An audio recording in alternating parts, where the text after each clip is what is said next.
Hare Rama, Hare Rama,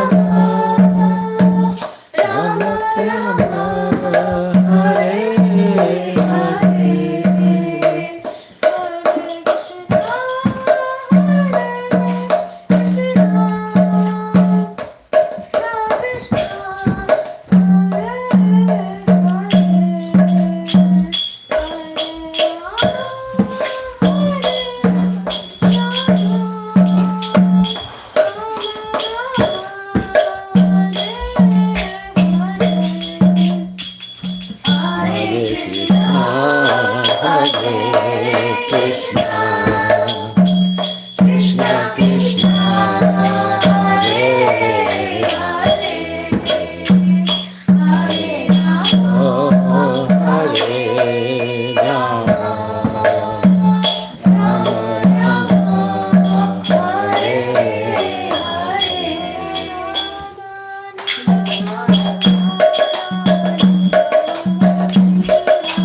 Srila Prabhupada ki jai. Jai Gaura Premanande. Hari Hari Bol. Nama Om Vishnu Padaya Krishna Prasthaya Bhakti Mata Bhakti Vedanta Swami Tinamani Namaste Saraswati Devi Guru Namaste Sesa Srivat Paskati Srila Prabhupada ki jai. Radha Nilamadava ki jai. Gaura Premanande. Okay, so did I give you some homework last week? Yes, Maharaj, we gave some pages to read. Okay. Did anybody do it? I think I read it. Okay. Yeah, just to read it, I think. Yeah. Oh, just to read it. Mm-hmm. Were you supposed to do anything after you read it? No. No. Okay, what were you supposed to read? You read it, go ahead. Huh? What were you supposed to read? Yeah, we're reading those few pages about like the purport of the verse given in like the book, The Nectar of Discrimination. I don't have it. Oh, yeah, we sent it to everyone, right? Yeah, okay. Yeah, you were... Okay. So, did you read it? Oh, yeah. You have the text here? Yeah.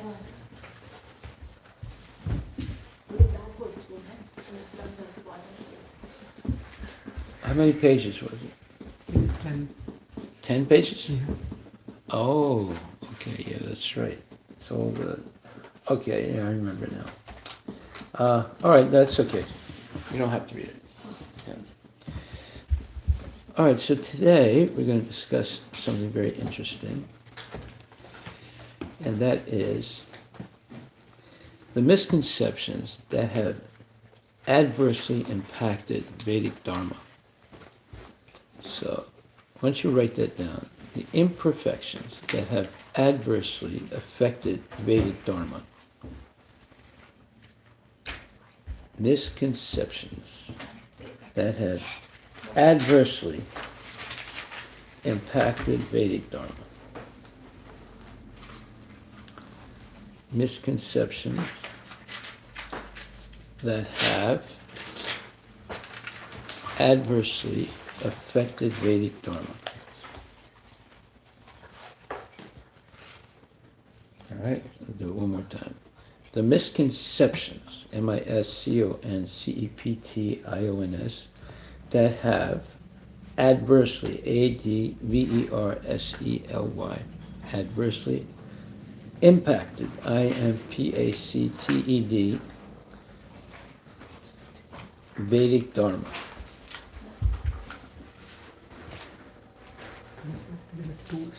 Okay, ready? One more time. Small tool.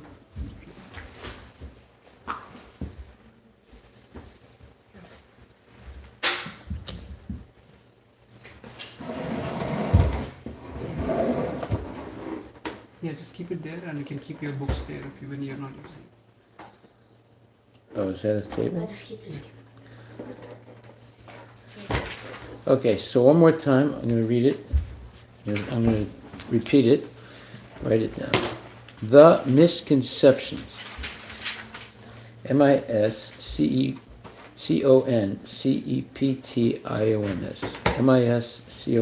Misconceptions. Misconceptions that have adversely, adversely, impacted, impacted, Vedic Dharma, Vedicdharma. Okay? The misconceptions that have adversely impacted Vedic Dharma. Okay?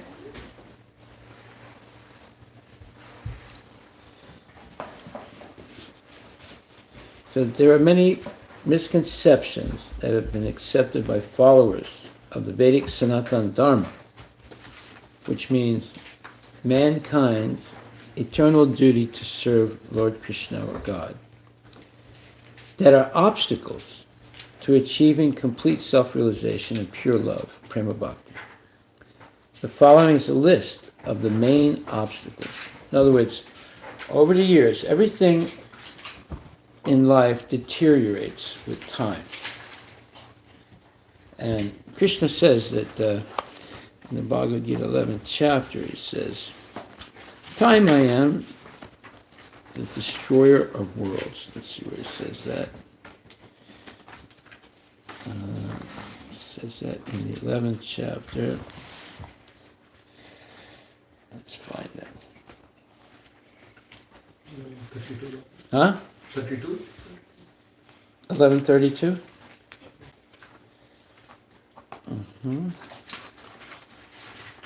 Kalosmi loka kshaya krit praviddo. Time I am the great destroyer of the worlds. Okay, so over time, everything deteriorates, and finally, it's going to all disappear.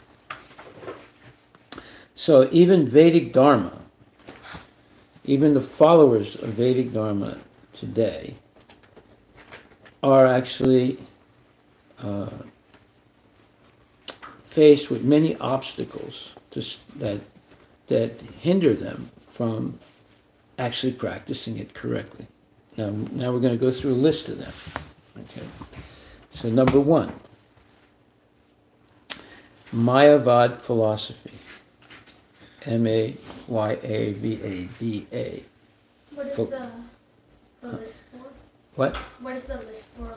Okay, misconceptions that have adversely impacted Yeah, he wrote it down. Vedic Dharma. Okay? So number one, Mayavada Philosophy, which is also called impersonalism or Kevala Advaita. Kevala means absolute, Advaita means oneness. So now what is this? Can anyone explain what is Mayavad philosophy in a few words? Yes, Ria. Basically, people in Mayavad philosophy think that like after liberation they become God. They merge into God. And what is God for them? Personal indulgence. Impersonal, yes, called the Brahma Jyoti. Yeah.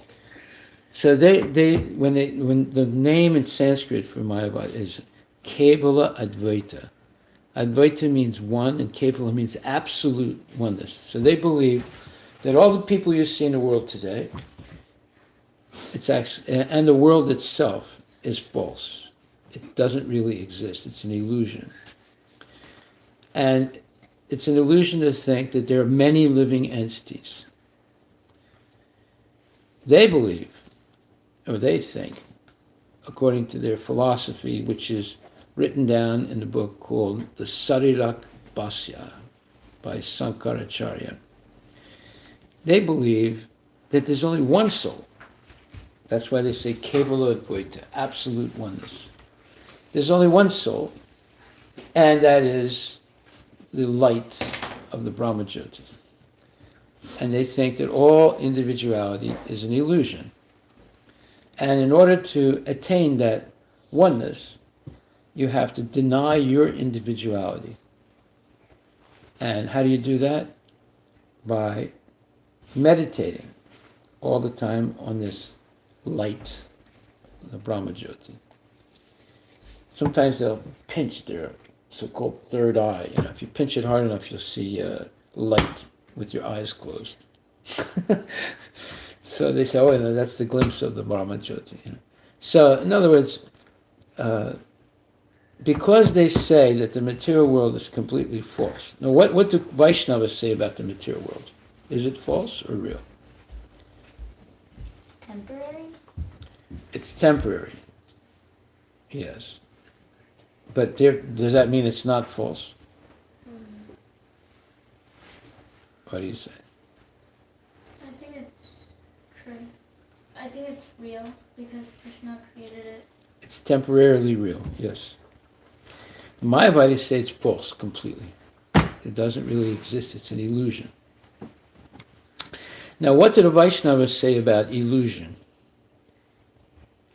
What is illusory about the material world? Anybody? It's the happiness assumption that it is real. It is acting on the delusion, that is the illusory part.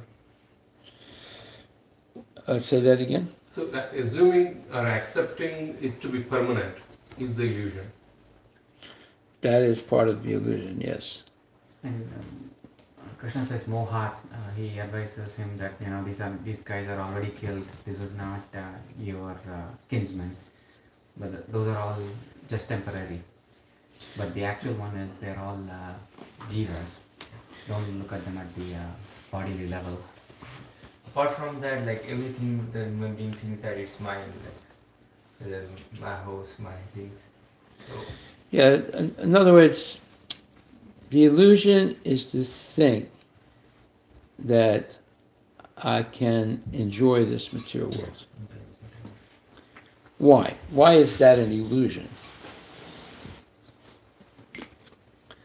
This gets down to the core of Vaishnava philosophy. Why is that an illusion? To think that you will find a situation in life where you'll be happy and you can enjoy and dominate things and engage in sense but it's gratification. temporary, right? So, and first of all, its enjoyment is everything is momentary or temporary thing, which will go away for sure at some point in time. Yes, that's true. And because we are conditioned souls, and we are trying to enjoy without Krishna, and that would be always temporary. Independently. And since we talked about the time factor, time is the all-devouring, as he says, because everything has a start and an end Yeah. in this world. Either dukkha or Actually, the overriding issue is that this material world is created by Krishna, maintained by Krishna, and destroyed by Krishna. Everything in it will experience those things: birth, death, old age, disease.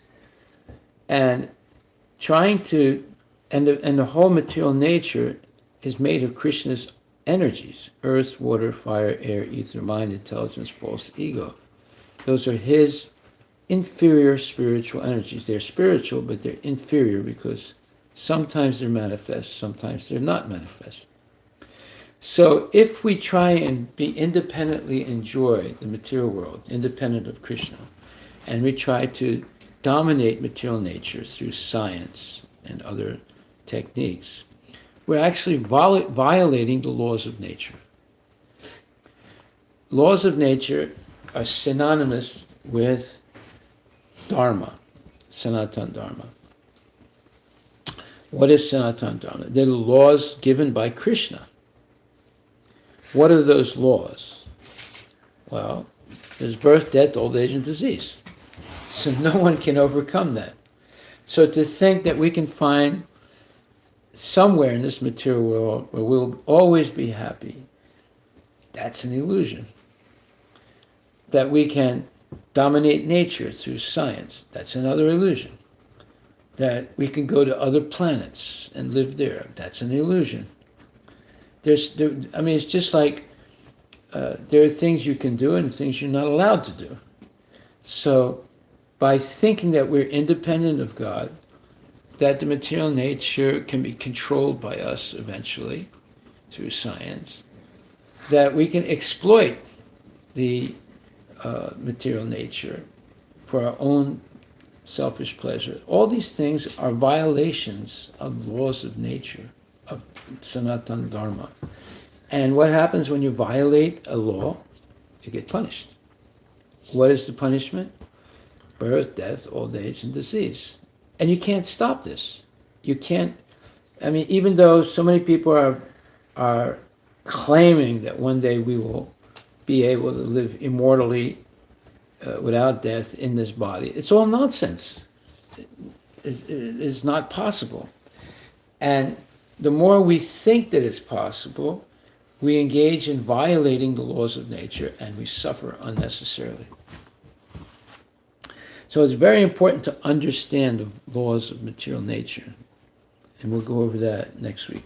So, number one reason why, number one and the biggest misconception is Mayavad philosophy, as propounded by Sarirak Bhasya of Sankaracharya. But actually, before Sankaracharya left this world, and by the way, he only lived 32 years. He only stayed 32 years in this world and accomplished so many things. He was a brilliant person. He's an incarnation of Lord Shiva, actually. So, before Sankaracharya left the world, he said that Bhajagurindam, Bhajagurindam, Bhajagurindam Mudhamate. He said, okay, all my disciples, give up speculating and just worship Govinda. So, did they do that? No. And his number one student,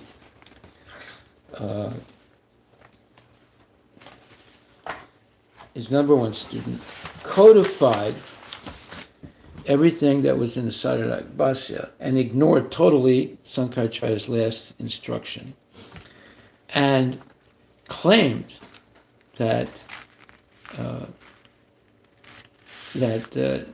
in order for you to attain Brahman, emerge into Brahman, you have to reject Krishna, because Krishna is the sum total of ignorance, or the Sanskrit word is tamasa buddhi. So here we have a person who's violating his guru and codifying the Mayavad philosophy and insulting in the worst way possible Krishna, the Supreme Personality of Godhead. That's why there's so much hodgepodge nonsense in India as far as this Mayavad philosophy is concerned. And it's ruining Sanatana Dharma, it's ruining everything. And it's spread all over the world. And the followers of Sankara are not the only ones that deviated from him. The Mayavad philosophy entered into Islam, it entered into Judaism, and entered partially into Christianity also. So it's contaminated everything that's religious in this material world. Right? Okay, so, and of course also definitely Buddhism is also Mayavad philosophy. The Buddhists are Sunyavadis, and the followers of Sankaracharya are Mayavadis. So Sunyavad means you make everything zero, and Mayavad means there's only oneness, nothing else, no variety, no individuality. So both are impersonal.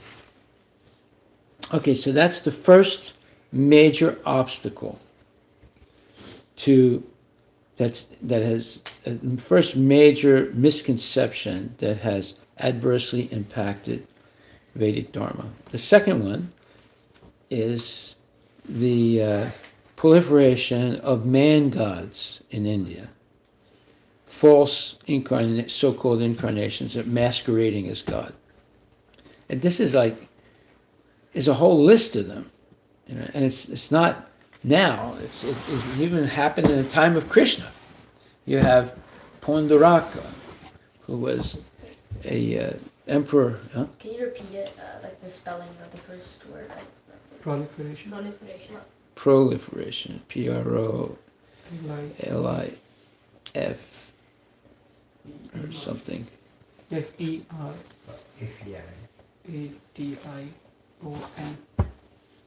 Proliferation means it's spreading, it's being multiplied. So the man-gods who masquerade themselves as incarnations of Krishna. That this is nothing new. When Krishna was present on this planet, the king of Kashi or Benares at that time, 5,000 years ago, sent a letter to Krishna and said, "You must immediately cease and desist imitating me. I am the Supreme Personality of Godhead. You are a fake." He actually wrote a letter like that to Krishna when he sent it to Dwarka and said, "Immediately stop imitating me or else I'll have to come and kill you." So when Krishna read the note, he started laughing. And then he sent a note back. He said, "I'm going to come and see you. And guess what? You will no longer exist in a very short time." So, Panduraka was not a chicken. He actually met Krishna with an army. He had a whole army with him. And somewhere outside Kashi, and Krishna went there and he killed him. He cut his head off. Allahu Akbar. Right? This head cutting is nothing new. It's been going on for a long time. It's not just the Muslims that do it. And then Panduraka had promised that he would cut off Krishna's head and then bring it back to Kashi to show everyone. So Krishna goes to Kashi and he throws Panduraka's head into the square, into the center of Kashi. So when they see this head rolling in, they thought, "Oh, the king has killed Krishna." And it's. But when they looked at the head, it wasn't Krishna; it was the king. It was Panduraka. And then they all started crying and having a funeral and so forth. And then the sons of the king, or the one son of the king, made a vow: "We're going to kill this Krishna." So what did he do? He called some Brahmins and he asked them to augur up a demon called Dakshinagni. You know what augur means? A-U-G-E-R. See that? Look it up. Augur. And in other words, they said these mantras, Vedic mantras, to call a demon from the netherworld or from somewhere. And he was a fire demon. His name was Dakshinagni. And they ordered him to go and kill Krishna and burn and destroy the whole city of Dwarka. So he went. He was a gigantic demon, like from the earth to the sky. It was huge. And he was spitting fire. And as he approached Dwarka, all the people panicked. And at that time, Krishna was playing chess. They all ran to him. They were completely in distress and said, "Krishna, stop playing chess. What are you doing playing chess? We're all going to die." And Krishna said, "Wait a minute, I have to finish this game. And I'm not going to let you interrupt me." So they were almost like fainting out of fear. And then Krishna, he augured. Did you see the word augur? Yeah, so that's There's several meanings. A tool with a helical. Okay, not that. Keep looking down.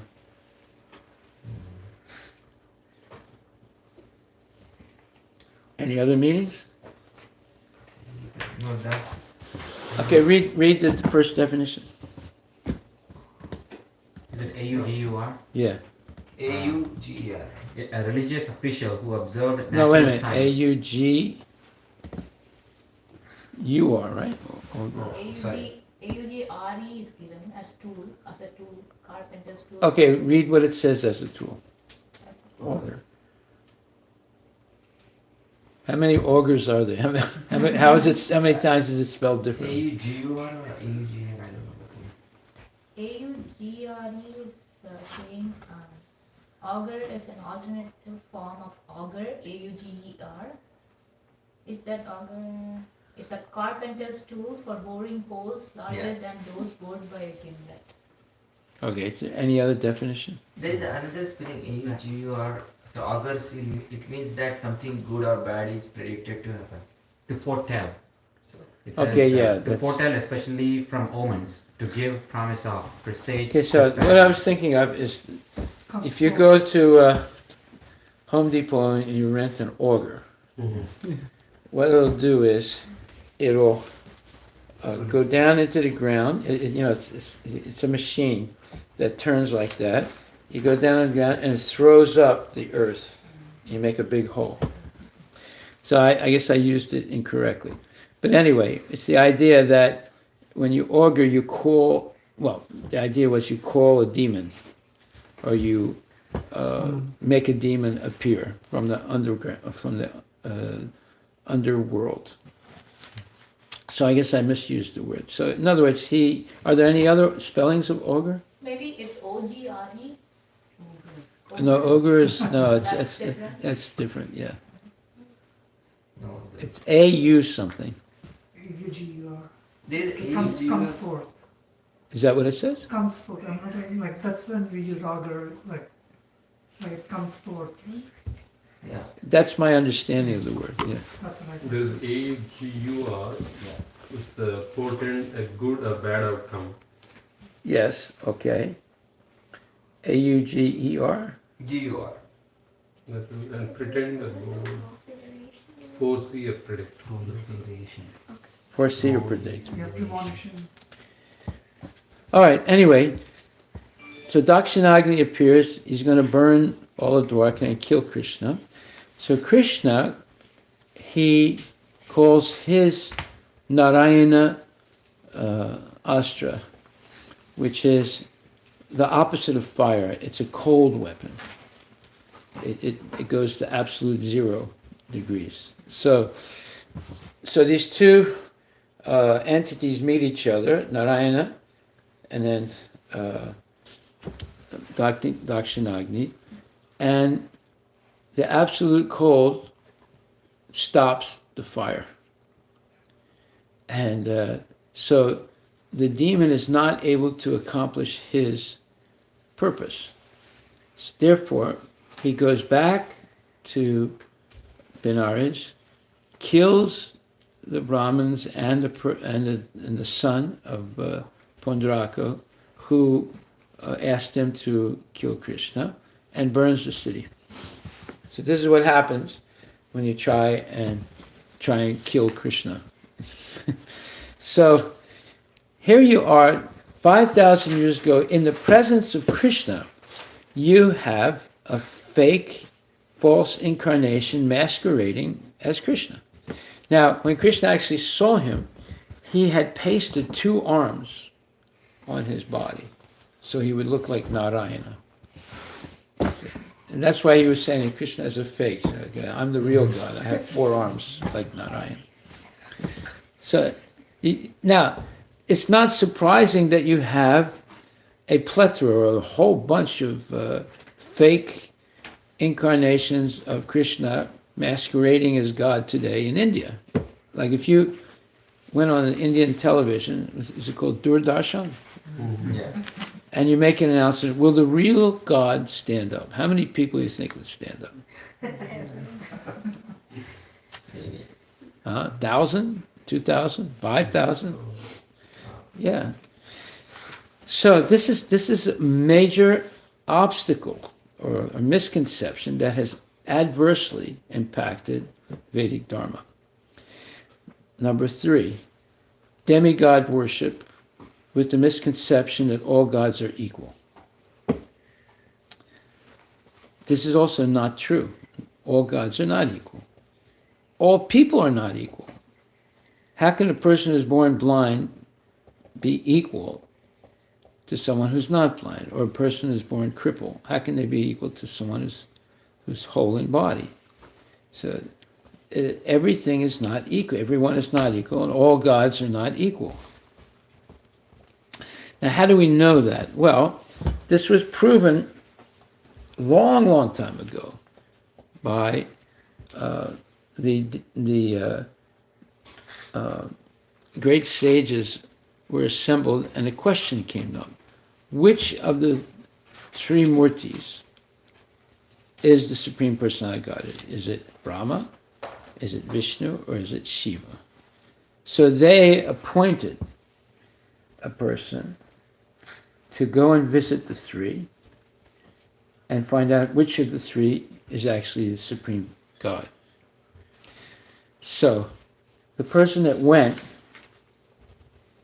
was a son of Brahma, a worshipper of Vishnu, and a brother of Shiva. So, therefore, he had a close relationship with all three.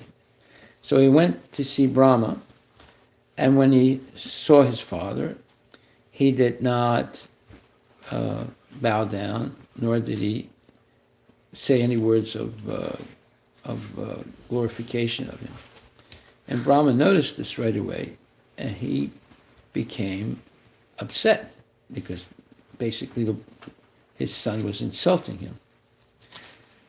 But Saraswati stopped him from doing anything, and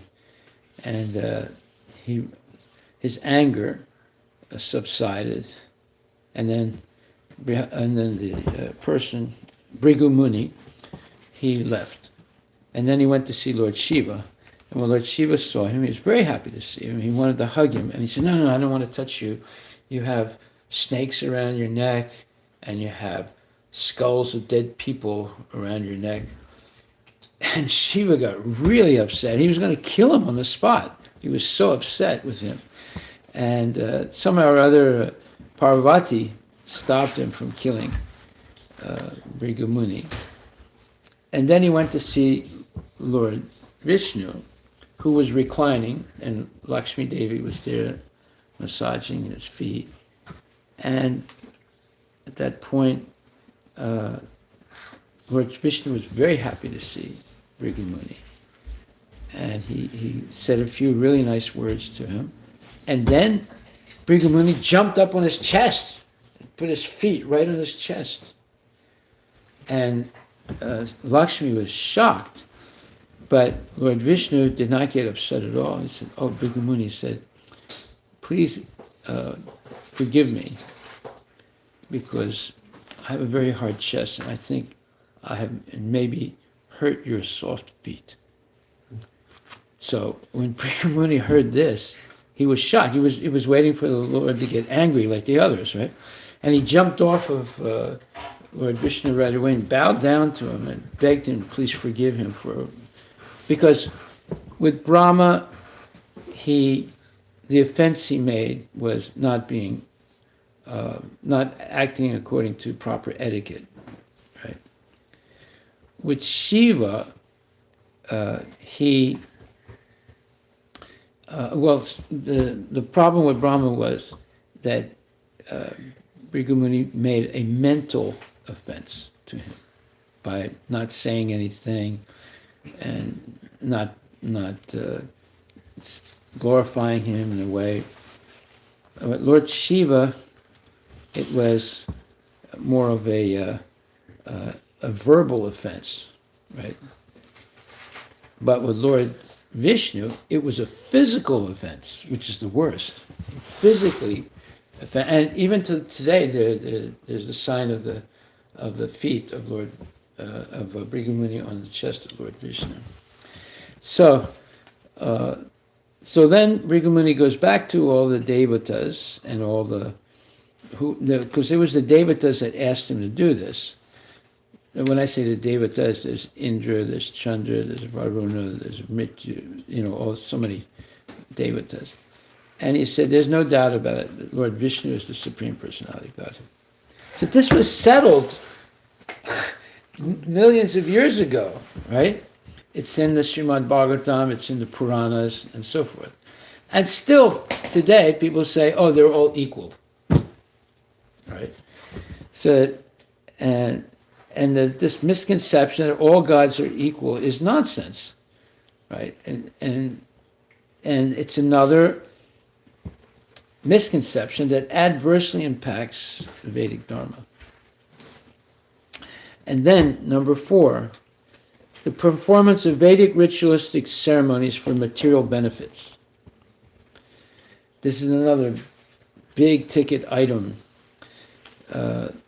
Almost all the pundits today are doing ritualistic ceremonies with Vedic mantras for material benefit. Can you say it again? That is, performance of Vedic ritualistic ceremonies for material benefits. So, for example, when you do what's called Satyanarayana Puja, at the beginning of the Satyanarayana Puja, the Pandit or the so-called Brahmana will say, repeat after me, Mama. Now, what does Mama mean in Sanskrit? Does it mean my mother? My. No, it means for me. So, if you ever are in a situation where you have asked some Brahmana to come to your house and do Satyanarayana Puja, and he says, okay, beginning of puja, first thing, say Mama. Immediately you should understand this whole thing is nonsense. The whole purpose of ritualistic activities is to please Lord Vishnu or Krishna. It's not for our own benefit or pleasure, right? So when we switch it around and say it's for our own benefit and pleasure, we are again violating the laws of nature. Because Krishna says, Bhuktaram yagitapasam sarvalokam maheshwaram suridam sarvabhutanam yatvaman santim richati. So let's look that verse up. It is the last verse of the 8th chapter. No. Yeah. Yeah, I'm sorry, yeah. 5th chapter. So, it says, Bhuktaram yagitapasam. Krishna is the beneficiary of all sacrifices, all ritualistic sacrifices. He's the real beneficiary of them, Bhukta. And then Sarvaloka Maheshwaran, he's the supreme proprietor of everything. He's Maheshwara. And Suridam Sarvabhutanam, he's the closest and most intimate friend that you may have. This is right in your heart, that's Paramatma. Anyone who knows these 3 things, they attain relief from all material pangs or all material problems and miseries. Okay, if you understand these 3 things, 1, Krishna is the beneficiary of all Vedic rituals. It's not that we're the beneficiary. Krishna is the beneficiary. So by the pundit saying, okay, repeat mama, he's violating the whole purpose of ritualistic activities. It's to please the Lord. It's not to please ourselves. This is also explained by Krishna in Bhagavad Gita in the 18th chapter. He says, 18:6. 1 second.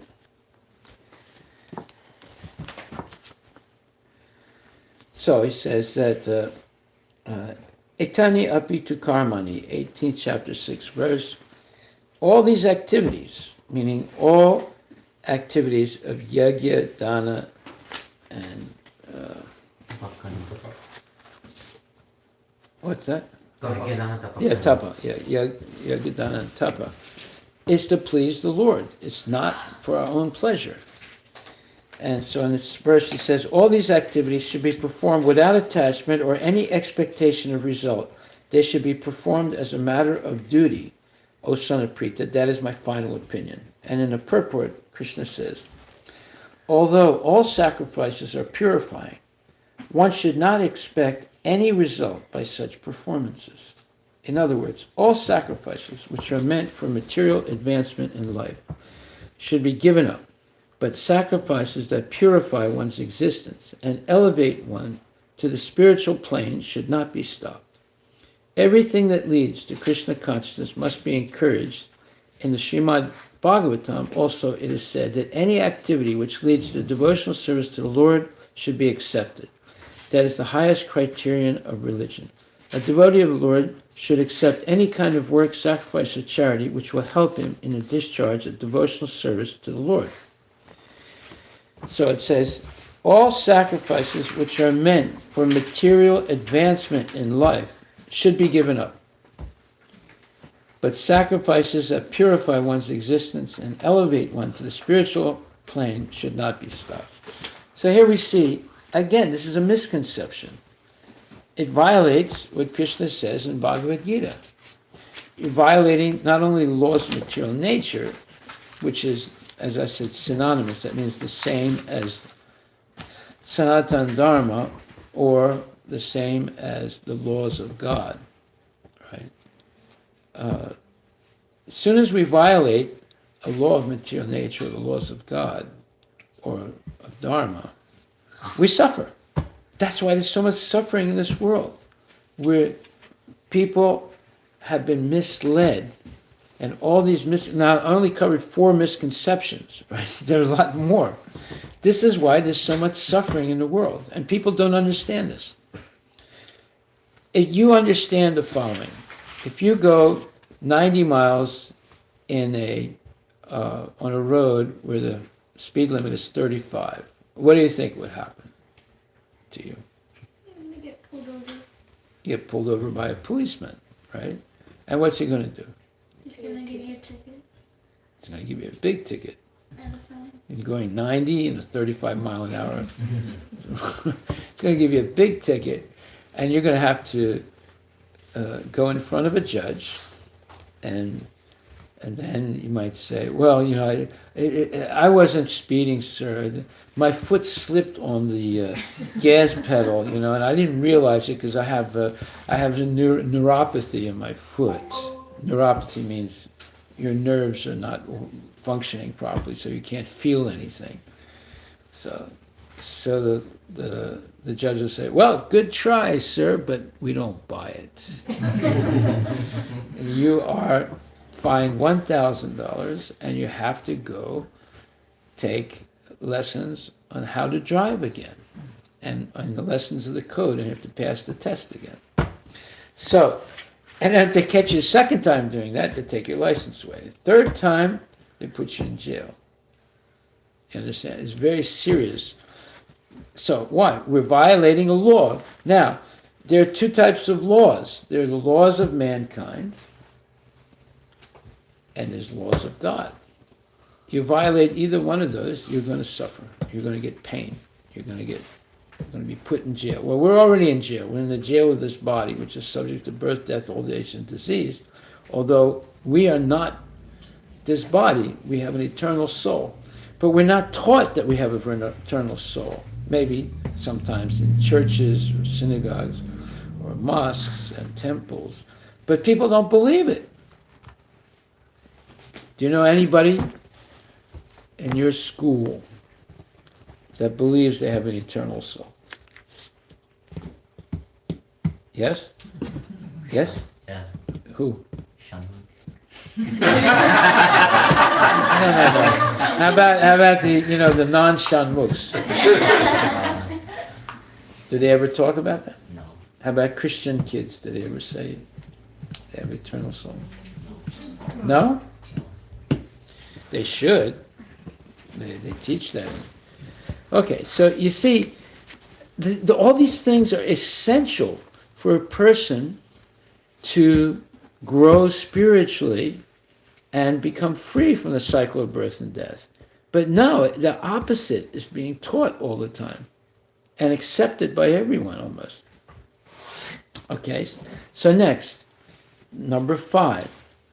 Karma yoga, jnana yoga, and mystic yoga or Ashtanga yoga, adulterated by material desires such as elevation to heavenly planets and the material universe for enhanced sense gratification, merging into the impersonal effulgence or Brahmajyoti, and thinking that one has become God by mastering the 8 mystic powers and thinking one has become equal to God. Okay, now you don't have to write all that down, but basically all you have to write is Karma yoga, jnana yoga, and mystic yoga are adulterated by material desires.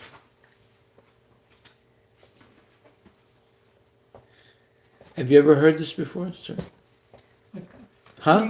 Yeah, You've heard these things? yeah. Yes? Do you agree with it? I mean, the way I see it is the different paths, and everyone has to follow their path.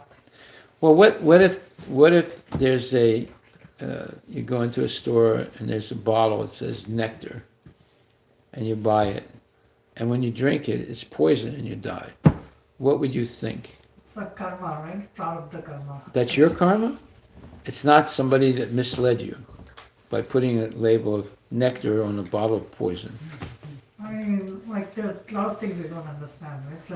I think it's a karma to be there and being misled. So, yeah, I mean, different perspectives. Well, have you ever heard that you could become free of your karma? Yeah, I mean, Do you think it's possible? Tell the truth. Do you think it's possible or not? so, I mean, in Bhagavad Gita, there's at least like the first few chapters this year, like Krishna says, acts without expecting any fruits. That's karmani vadikaraste. Is that what you're referring to? Yeah. Yeah. No, that's it doesn't say that you'll be free of it. It says that you should not expect any result.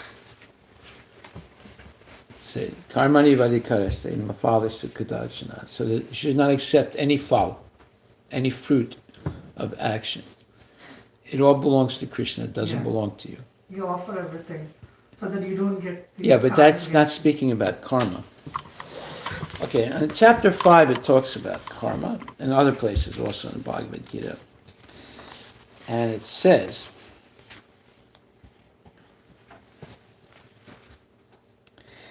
one who performs his duty is Sanatana Dharma, pleasing Krishna, without attachment, surrendering the results unto the Supreme Lord. So whatever you gain through your work, you should offer the result to Krishna, is unaffected by sinful action, and as the lotus leaf is untouched by water. So, in other words, it is possible to be karma-free in this world. If you understand the laws of material nature, and if you understand these misconceptions that are adversely impacting Vedic Dharma. Now, I can guarantee you 99% plus of people in the world, regardless of what religion they're in, do not understand this. Do not understand, including the Hindus. Hindus might be the worst. there's so much hodgepodge ideas. So, therefore, nobody is getting free of their karma today. It's just getting worse all the time. Because they don't understand what are the laws of nature. They don't understand the misconceptions that are adversely impacting Vedic Dharma. Okay, so the Karma Yogi, Vijnana Yogi, Mystic Yogi today are adulterated by material desires. Adulterated means contaminated. So they're performing these yoga practices with the desire for self aggrandizement, as they say in English, to getting for self-material pleasures or benefits, rather than to please the Lord. Just like if let's say you're at school, and somebody says, "Hey, you got a nice sandwich. Can you give it to me?" And you say, "Well, then I wouldn't have anything to eat." Say, "If you don't give it to me, I'm going to punch you in the nose." Now, how would you feel? How would you feel? Scared. Scared? Or like, yeah, probably. How would you feel? Mad. Would you punch him back first, or what? I mean, if he punched me, I would punch him. So you see, someone's trying to take something away from you that belongs to you. All right. So now you know why there's the law of karma. Because people are trying to take things away from Krishna that belongs to him. And they're doing it maliciously, with meanness. Just like if someone tells you, "Madhav, give me your sandwich, otherwise I punch you in the nose." So, you wouldn't like that, would you? But this is what people are doing every day to Krishna. Everything belongs to Krishna. We just mentioned that, right? Krishna is Maheshwara. Usually people use the word Maheshwara to refer to the Lord Shiva. But he is not the supreme Maheshwara. Krishna is the supreme Maheshwara. He owns everything. So we should offer everything to him. Just like, let's say somebody comes to your house. Now tell me what you think about this, right? Advaita.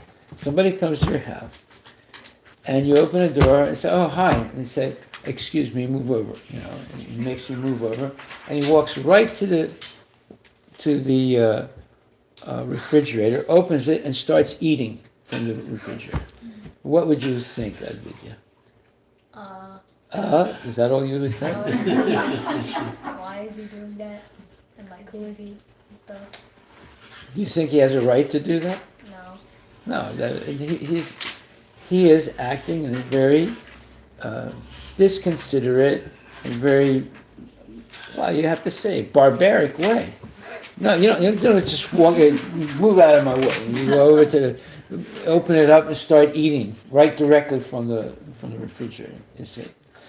So this is what people are doing without realizing what they're doing. They are taking things and using it for their own selfish purpose and not offering anything to Krishna. Now, if you go to India today and you're going to do Ganga Puja, what's that mean? Ganga Puja. What's that mean? It's like worshiping Ganga, but in it you take the water from Ganga and offer it back to her. Perfect. Yes. So you're taking the water from Ganga and you're saying some prayer and then you're offering it back to Ganga, right? So that's our position. Everything in this world belongs to Krishna. So if we take something, we should offer it first to Krishna and hope that he accepts our offering, and he'll offer it back as his prasad or prasadam, his mercy. Right? That's what we do, right? So, but if you were in Krishna's position, that's what you would expect. But people don't do that anymore. They just grab something and start eating it, and they don't care about offering it to Krishna. Why should I offer it to Krishna? He's not hungry. I'm the one that's hungry, right? So they make up all these different nonsense ideas.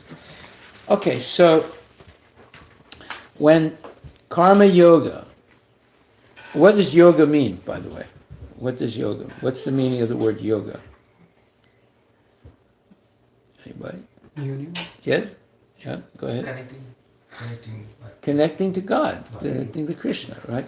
So you connect to Krishna through your karma, your actions. You connect to Krishna through your mind, your knowledge. You connect to Krishna through mystical yoga, where you can master different siddhis. And then you should use those siddhis, or you should use that mental cultivation of knowledge, or you should use your activities to please the Lord. When we don't do that, we become criminal. And when we don't recognize the proprietorship of the Lord, we become criminals. And therefore, you get karma. Karma means for every action, there's equal and commensurate reaction. So if you do something good, you get some good reaction back. If you do something bad, you get a bad reaction back. But both reactions, they're reactions, right? Both things keep you in the material world. So therefore, good karma and bad karma are both bad. However, there is akarma, actions that you do only for the pleasure of Krishna, in which there's no reaction, neither good or bad. But there's spiritual benefit. And that liberates you from the cycle of birth and death. So this fifth point is that people are doing what's supposed to be meant to please Krishna, but they're doing it for their own benefit, for their own material desires. And the brahmanas are encouraging them to do it.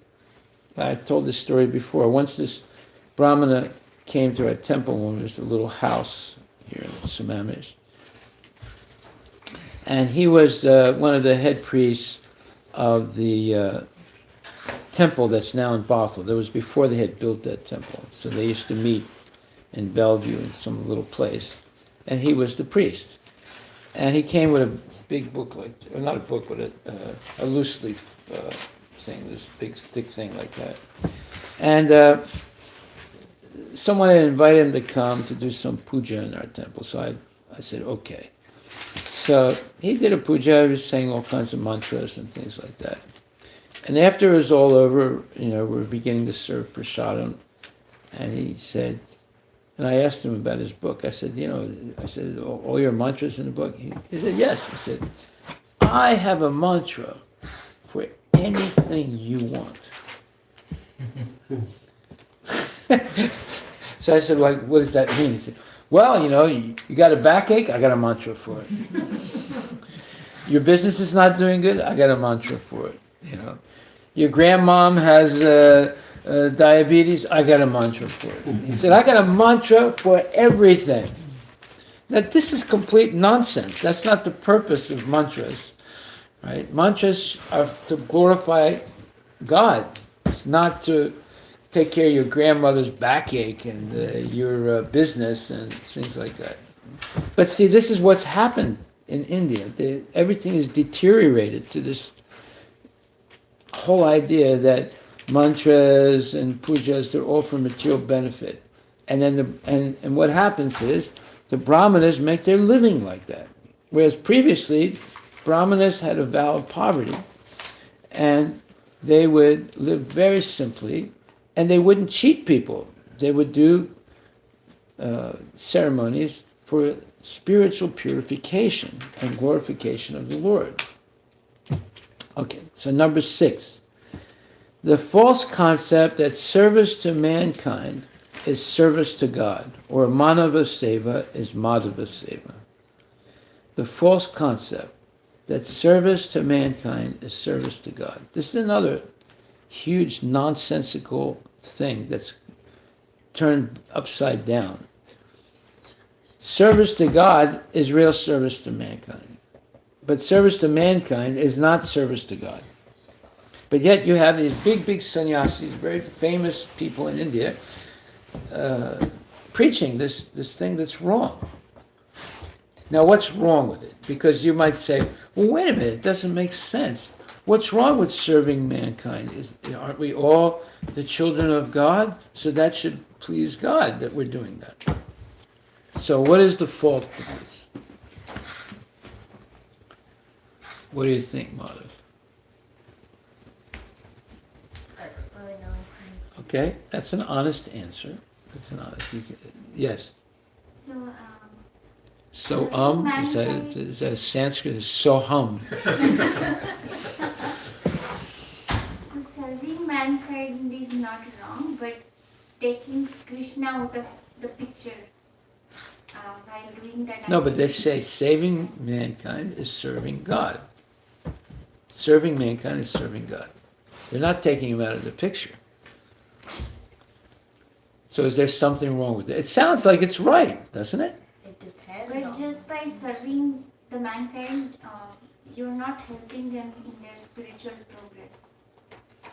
Yeah, now, why is that? Like, for example, every year there's Thanksgiving in the United States, right? So, what do the Americans do on Thanksgiving? Thanksgiving is all about the first pilgrims that came to America, and they were having a hard time because there was no Walmart, there was no supermarket or nothing like that. And they had to start from scratch. And then there were Indians also that they were not sure whether the Indians were going to be friendly to them or kill them, right? So they come to this new world, and there's nothing here except forests and animals and things like that. So somehow or other, they survived the first winter that they came. Some people died. A bunch of people died. And these are the first pilgrims that came from Europe to the the new country. And it turned out that the Indians helped them somewhat, right? So they decided to have a Thanksgiving dinner. Who they're thanking? They're not thanking George Bush or Obama because they weren't around, right? They're thanking God that at least some of them survived that first winter, right? And then after some time it was all forgotten, but then they revived this I think sometime in the 19th century, they revived this and made this a national celebration, Thanksgiving. Okay? So, it's meant to thank God. But what is it today exactly? Well, it's all about a turkey, right? So if you're going to have Thanksgiving dinner, you have to kill a turkey. They kill about 60 million turkeys for Thanksgiving.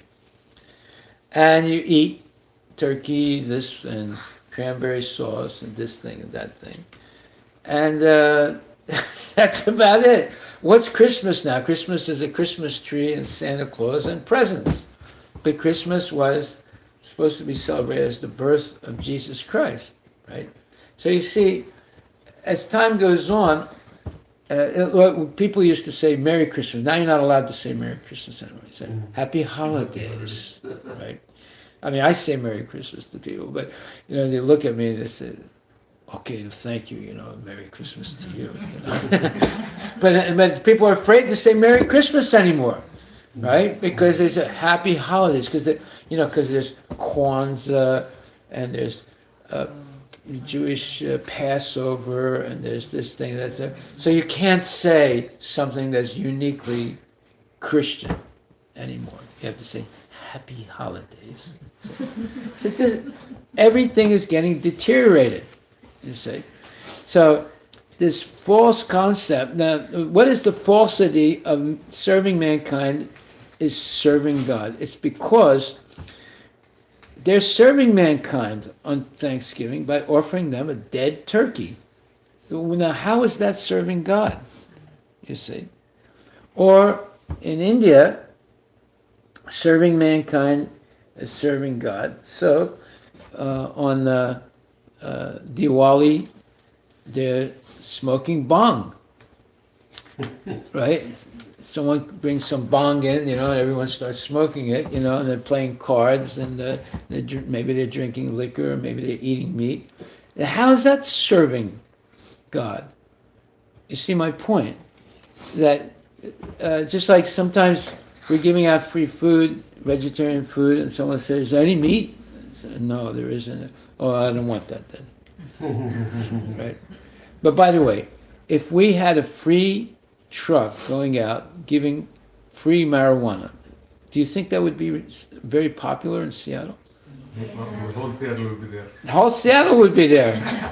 You're right. Now, but is that serving humanity? Someone would say, "Oh, you guys are really serving humanity," because I can't afford this marijuana anymore. It's too expensive, But you guys are giving it out free. We really appreciate what you're doing. No, but that's not serving God. It's not really serving humanity either, because it's going to be bad for them too. But they don't think it's bad. They think it's good, and they're happy, and they're thanking you. You guys are really doing a good job. You see, so this serving mankind is not necessarily serving God. Now, the opposite. Serving God is serving mankind. Now, some people will object and say, "Well, how is that serving mankind?" You're up there saying your mantras and you're doing your pujas and things like that. How's that serving me? Right. So, are we actually serving mankind when we serve God? Well, according to Vaishnava philosophy, we should distribute prasadam. And along with prasadam, we should also distribute knowledge of Krishna. And also give people a chance to chant the name of God, say Hare Krishna, and help them in other different ways of coming closer to Krishna. So that is actually serving humanity, because the only way to become free from the cycle of birth and death is to develop knowledge of Krishna, and through that knowledge, always be thinking of the Lord and serving the Lord and helping others become Krishna conscious. So then you're actually serving humanity. If I give you free food, that's only going to help you for one day. If I give you Krishna consciousness, that could help you the rest of your life. You see?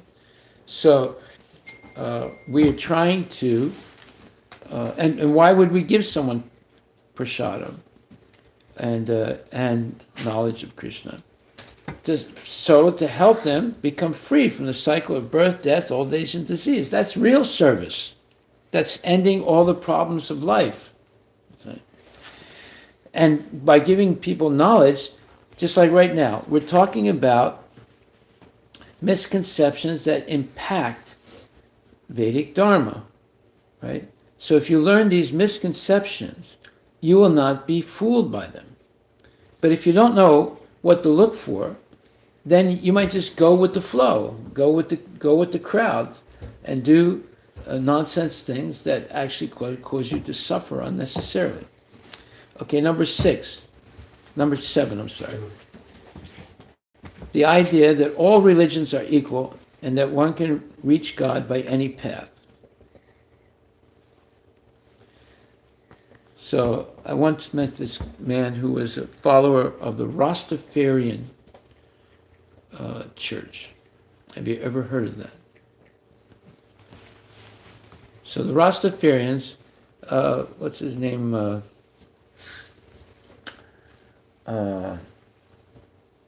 Anyway, they have this matted hair, and they have a special type of music, and they smoke marijuana. It's part of their religion. So I knew this one guy who was a Rastafarian. They usually come from the Caribbean islands, and they think that Haile Selassie is God. Haile Selassie was the emperor of Ethiopia maybe 45, 50 years ago.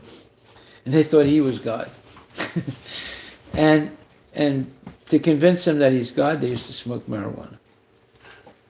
I don't know if that convinces you that someone is God. It might, because it scrambles your brain so much you can accept anything. But anyway, I asked him one day, I said, what's your religion say? He said, this thing, that thing. Then he said, and smoking marijuana.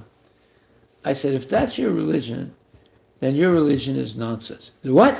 You insulted my religion. I said, I didn't insult your religion. I just told you the truth. And he got really angry at me, right? And he walked away, and I never saw him again. So one day I met a friend of his a couple of years later, and I said, what happened to so-and-so? Where is he? He said, oh, you didn't know? He died. I said, he died?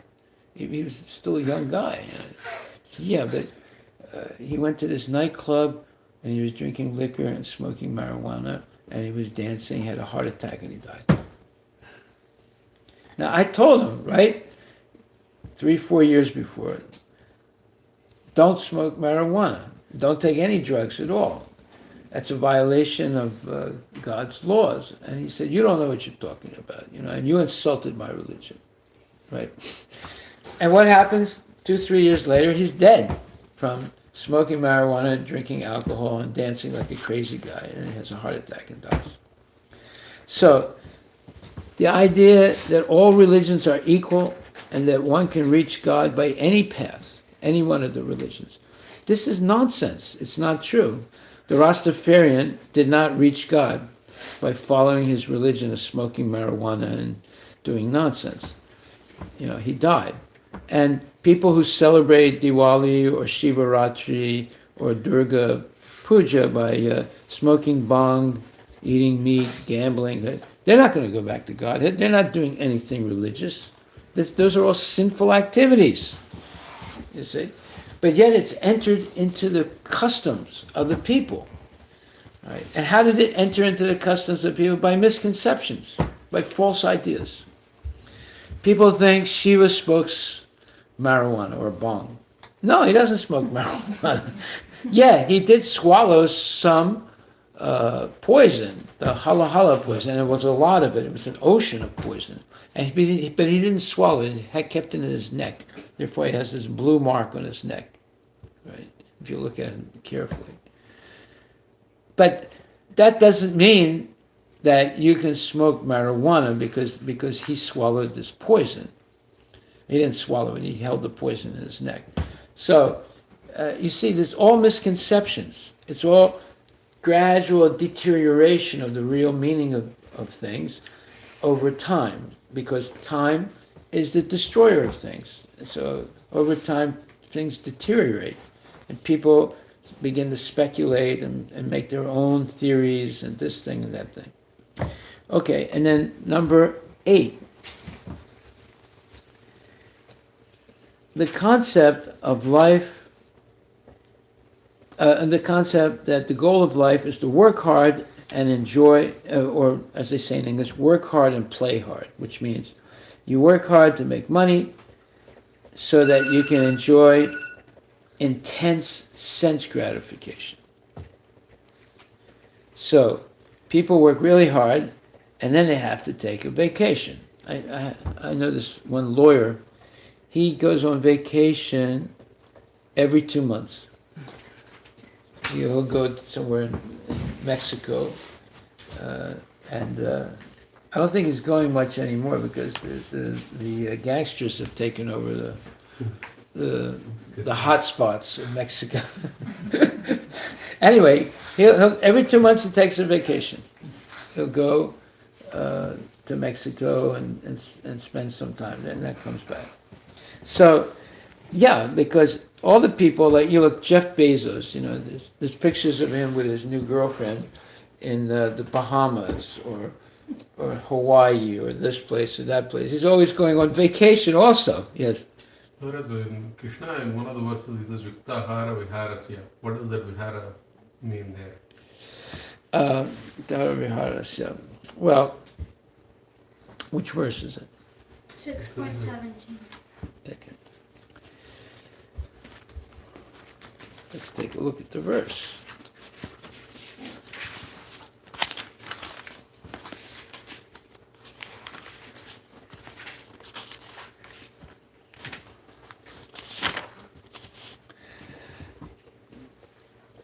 6:17. Yeah, Victor Biar, Yukcheta Shikarma. Yeah, so this is principles of yoga. It's lifestyle adjustment. So when you regulate the habits of eating, sleeping, recreation, and work, it can mitigate the material pains by practicing the yoga system. So my friend does not practice the yoga system. He just goes on vacation. There's a difference, okay? The yoga system is connecting to Krishna. Now, the best way to connect to Krishna is through devotional service or bhakti. Other people try and connect to him by meditation. Other people try and connect to him by developing mystical powers. Other people try and connect to him by engaging in activities like rituals or charity or whatever, yajna, dana, tapa, etc. So, but all of them have to regulate their activities to do this. You cannot be haphazard or, let's say, not regulated. So then it says, extravagance in the matter of eating, sleeping, defending, and mating, which are demands of the body, can block advancement in the practice of yoga. So what does it mean, extravagance? Look that word up. Extravagance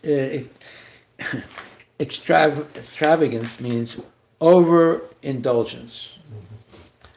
Too much sleep, too much eating, too much recreation, and too much work. All these things will cause problems in your life. So, but if you regulate them, then that mitigates the material pains, and by regulating them, you have time also to do yoga. But yoga doesn't really mean exercise yoga. It means devotional service. Okay. So for devotees, what does vihara means? Is more service? Well, what do you think it means?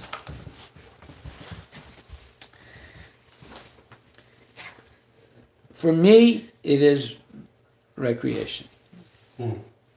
It is more service, right?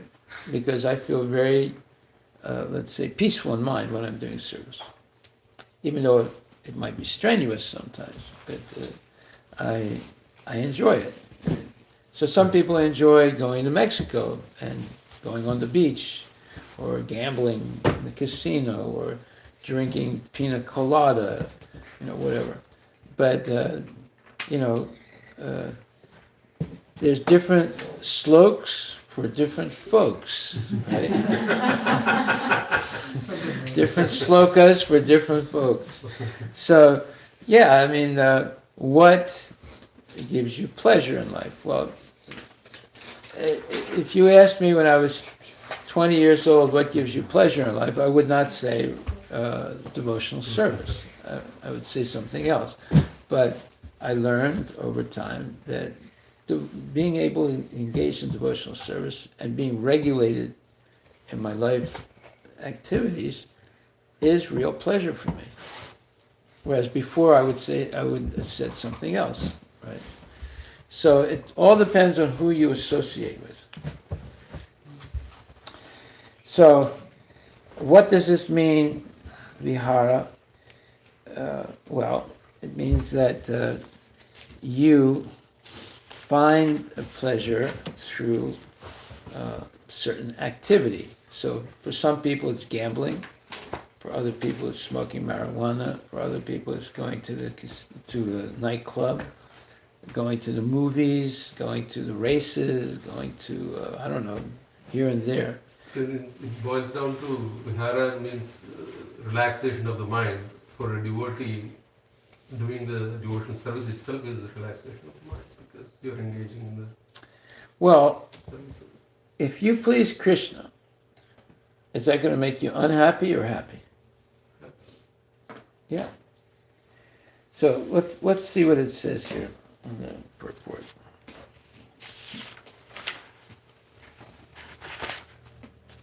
It says,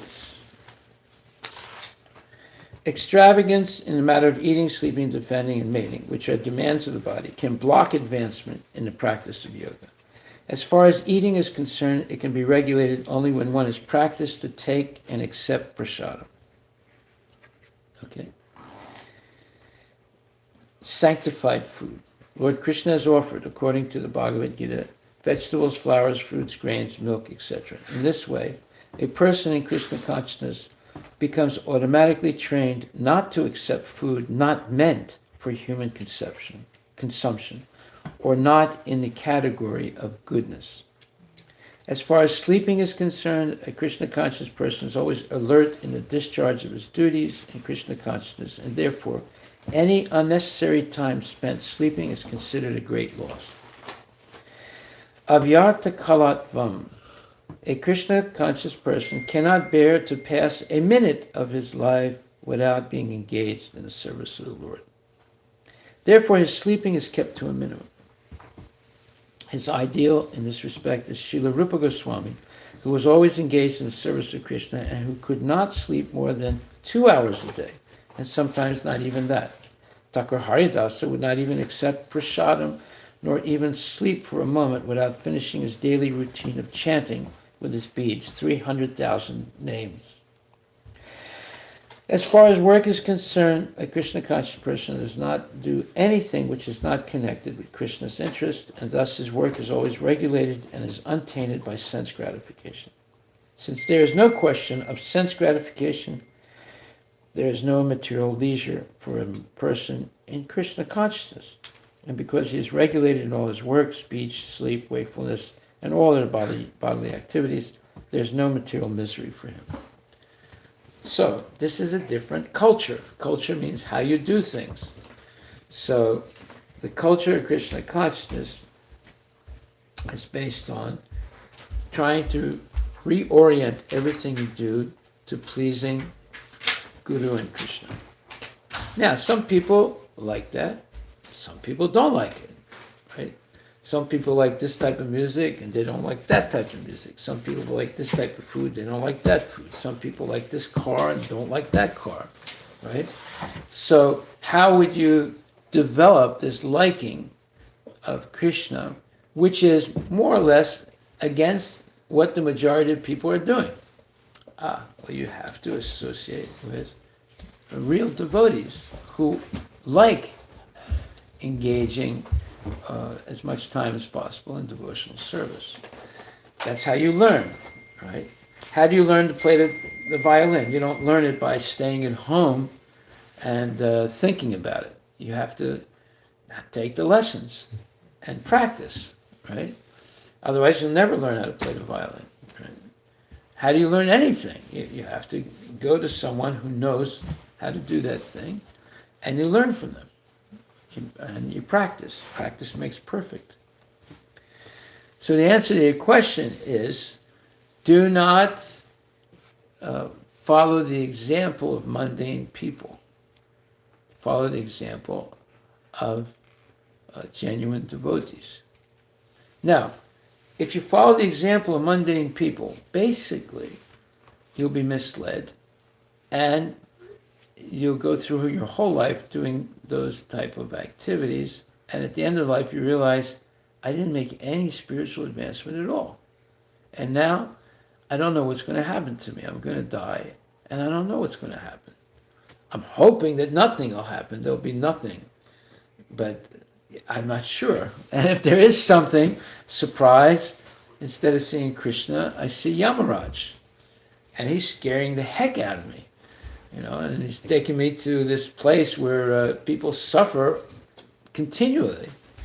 And then I got to take birth again and start all over. Right? So why did I waste this opportunity that I had? Right? So why put yourself in that position? Why not hedge your bet? Hedge your bet. Hedge. What does that mean? Hedge. Minimizing the risk. Minimizing the risk, exactly. The risk of what? Dying in ignorance and being born again, who knows what kind of body, and going through the whole process again. Here's an opportunity to stop it once and for all. Go back to Godhead. And we don't even want to go back to Godhead.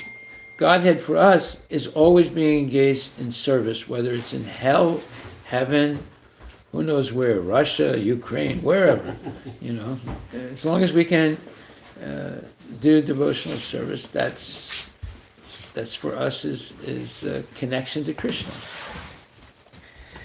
Okay, so now most people hearing this answer to your question would say, hey, that guy doesn't know what he's talking about.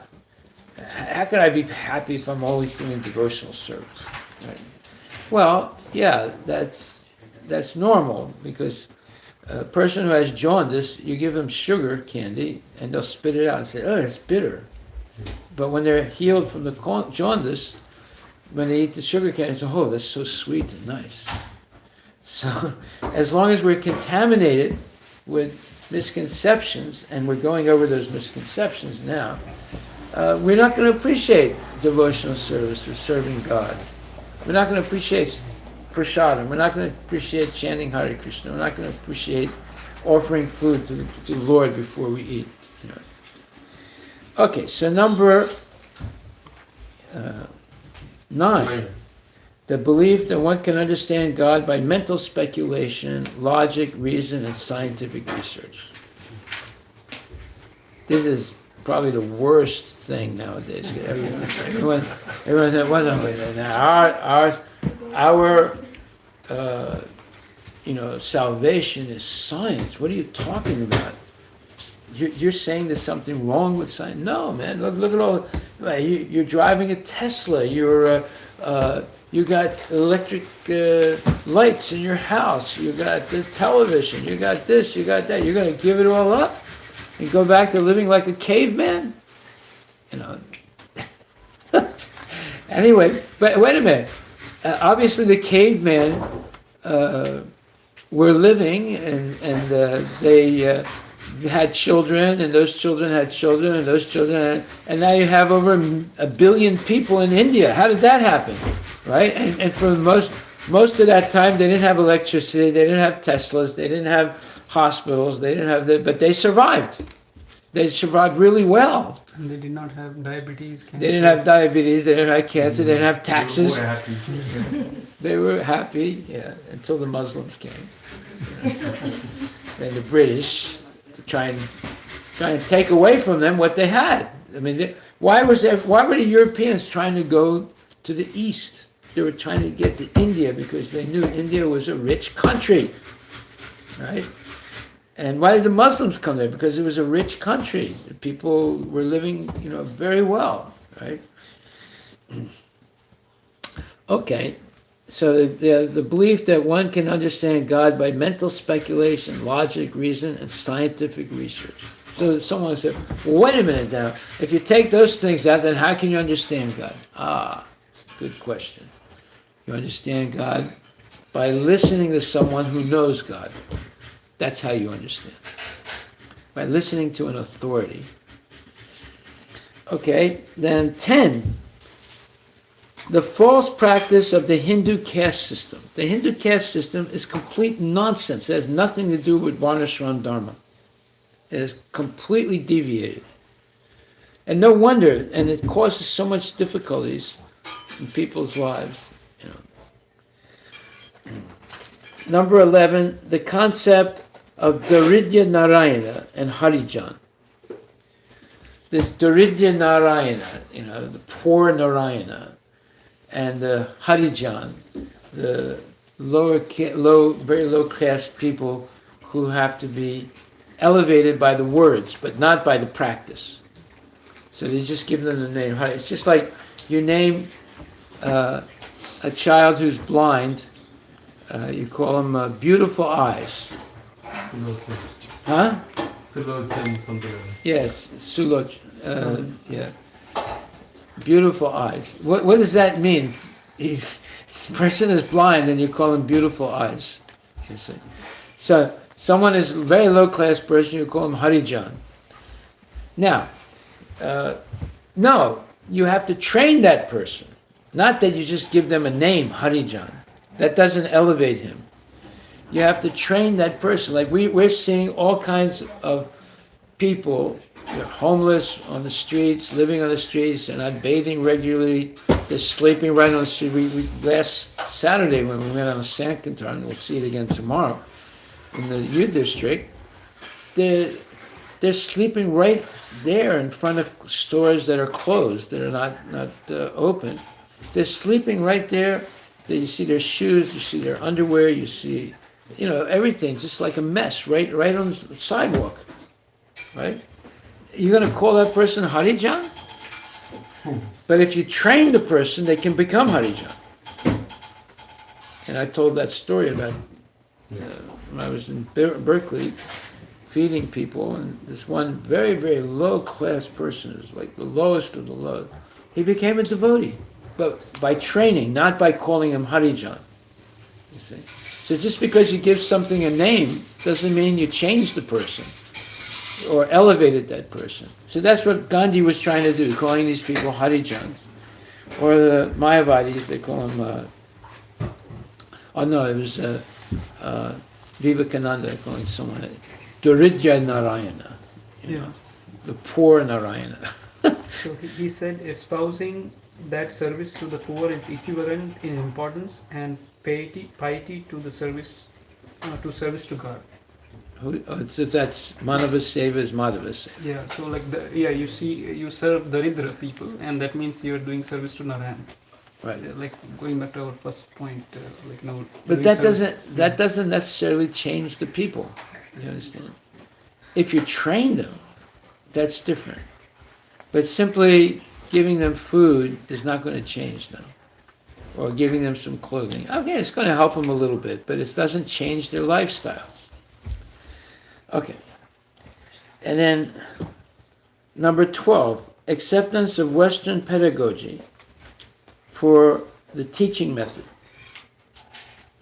whether in India or the West. The acceptance of the what? Pedagogy, Pedagogy. It means how you teach people. So Western pedagogy is teaching people a big bang. You all come from monkeys, and there's gender neutrality, there's critical race theory, or gender fluidity. There is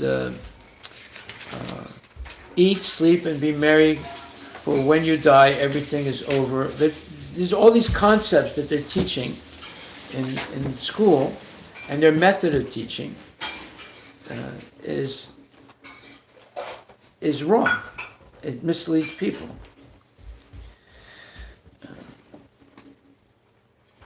And then saying that speculation is actually good for understanding things. It's not good at all. It just misleads people more. You come up with theories all the time. Okay.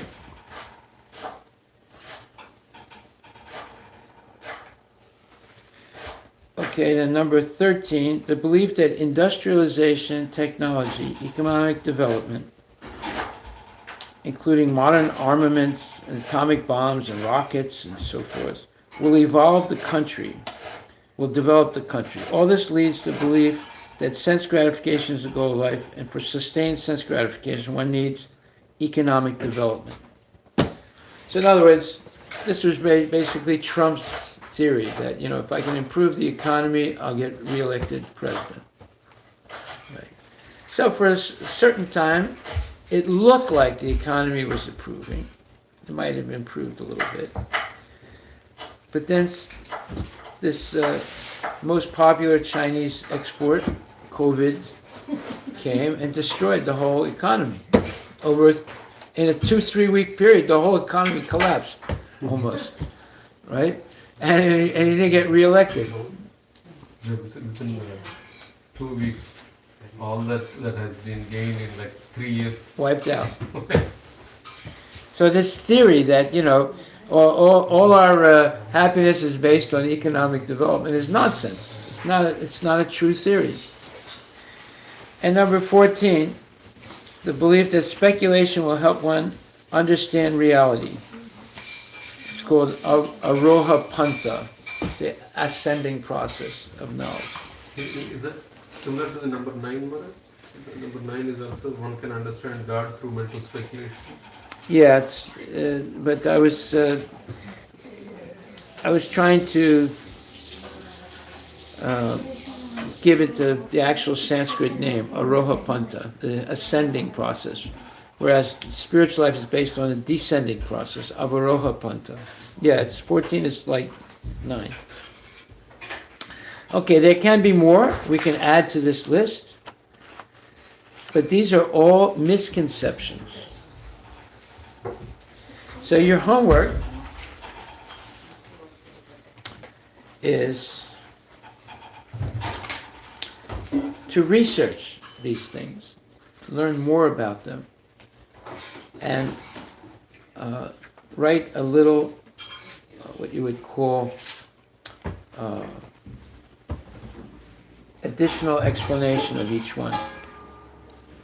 You don't have to write a whole book. You just write maybe one paragraph. Like a blurb. Huh? Like a blurb for each What? one. A blurb for each one. Like Okay, a blurb. I said a paragraph. With some examples. Some examples, yeah. If you don't have all these things written down, Vihari Prabhu will take a picture of this and type it out and send it to you. Huh? So all these pages, Maharaj? No, just the front page. No, not Oh, all just the page. we have this one. Yeah. Okay.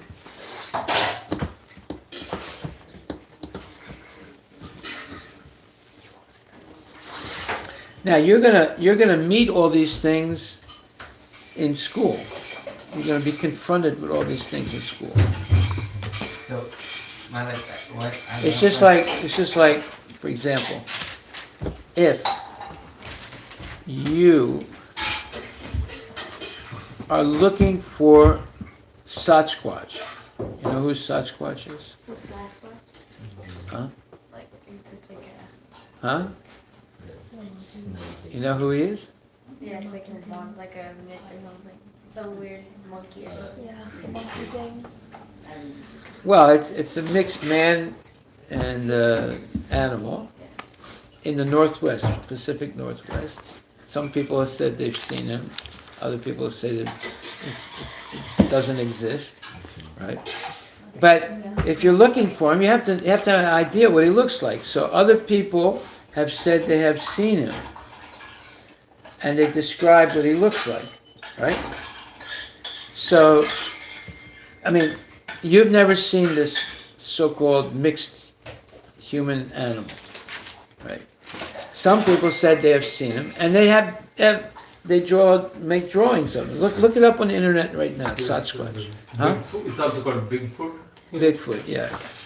Look it up on the internet right now and see if there's a picture. Yeah.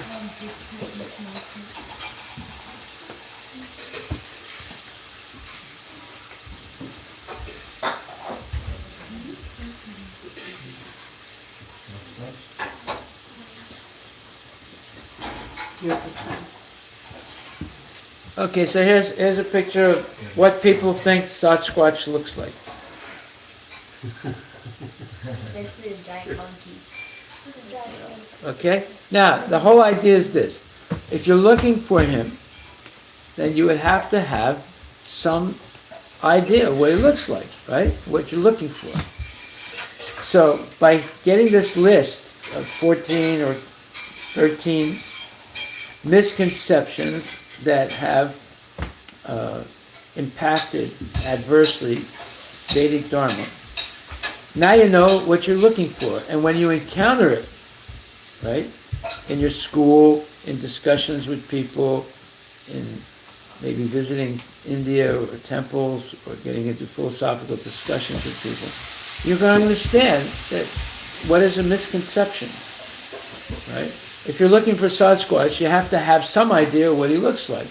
So here's some idea what people think he looks like, right? So if you want to, if someone starts talking Mayavad philosophy to you, if you don't know what Mayavad philosophy is, you won't recognize it. You might say, "Oh, it makes sense." But here now you're learning that there are many things that sound like they make sense, but they're actually nonsense. So you write a paragraph or a blurb, as you said, about each one of these points. Okay? Haribol.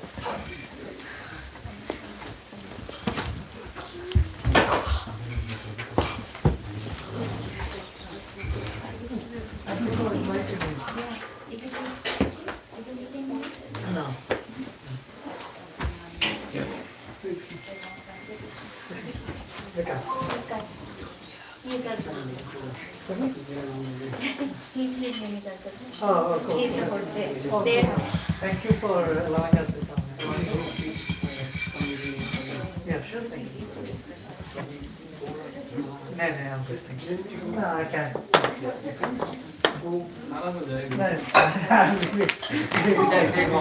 Thank you.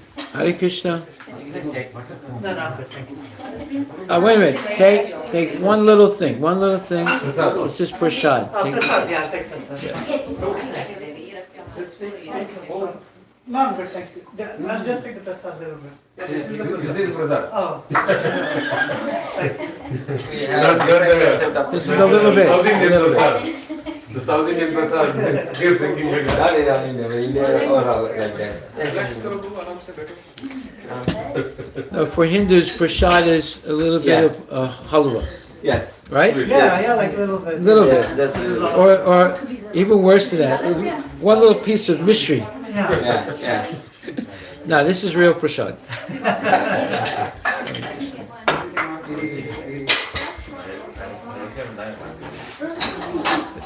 So, Yes, brother.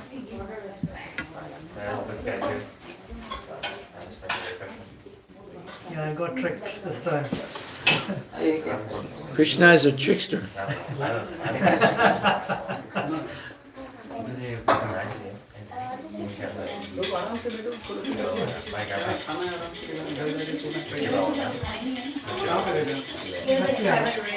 Oh, yeah.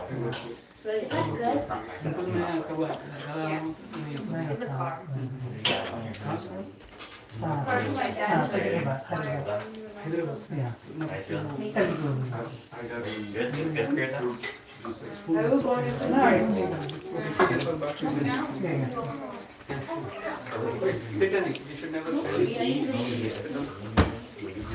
Maharaj, one of my friends back in India.